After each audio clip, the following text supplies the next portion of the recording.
The problem I would like to address here, I call it the parent reflex.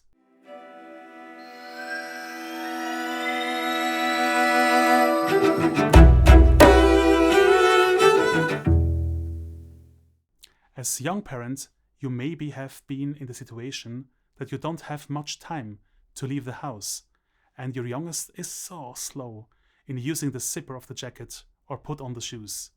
How many times you just did the job because it is faster and you are better? The same as an RTE, Scrum Master or Team Coach. You can do it with closed eyes, sleepy or even drunk.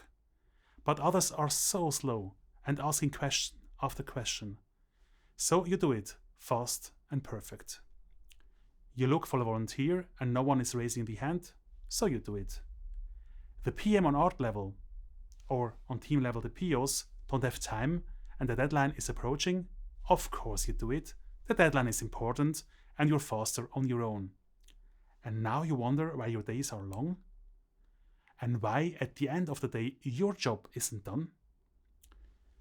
Do not take ownership for tasks just because PM or POs don't have time or don't volunteer. In systemic leadership coaching, I often have to ask, is this your responsibility? And the next question is, can you take the responsibility not being responsible? If you are not responsible, but you take responsibility for something, you have to find out, why are you doing this? Is this a parent reflex? And is it healthy to do so?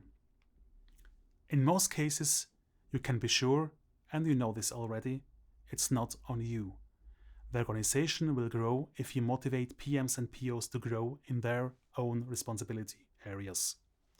Example: it is much easier for you to write features and stories in your ALM tool like Jira, Rally or Azure DevOps.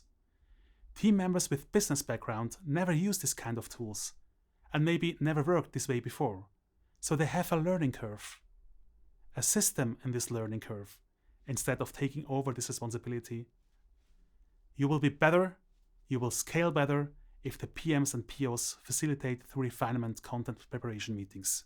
Another example, during retro meetings as Scrum Master Team Coach or problem solving session during Inspect and Adapt as RTE, is it really your job to note the learnings and action items? Yes, you facilitate the process, but it's not your job to put everything later to your improvement backlog or Confluence site or whatever your tool is to document and develop further items in the process. Maybe you remember from the last video. In the PI planning, whose responsibility is to explain the planning adjustments after management review and problem solving? Yes, the business executive, not you. So the takeaway is, do not take ownership for tasks just because PM and POs don't have time or don't volunteer. So you're not responsible for everything.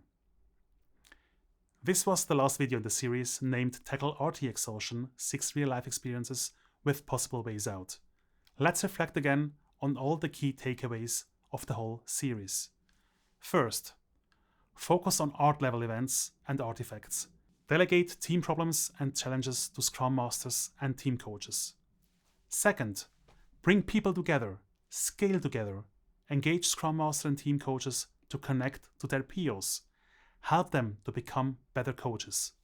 Third, you're not alone. Connect to other RTEs. Fourth, an art with true part-time RTEs is possible, so think about job sharing. Fifth, ask for help and organize backups and organize committees for big events.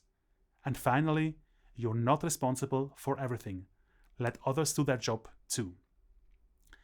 I'm Nico Kaintanzis, SPCT and Systemic Coach with Kikon Switzerland. I hope you enjoyed the series. I would like to thank Rentouch for the support in making this possible to address this important topic. Bye.